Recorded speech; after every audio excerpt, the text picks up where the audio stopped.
All right. Anybody got a 2007 Dodge Dakota? All right, I'm gonna make this really simple. This is the engine. Make sure it's running. And right here, there's two. This one right here, you take it off, you measure it with the gauge, which is that. And then if it's good, shake it up, keep the car running, and you connect it here. And you make sure that this piece right here is spinning when you pull this thing down. And you just pull it and you'll hear it blow. And it's gonna get cold, so you've gotta baby it.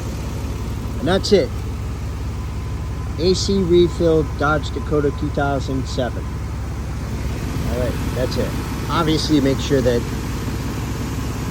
everything is safe and watch your hands, but that's it. Bye.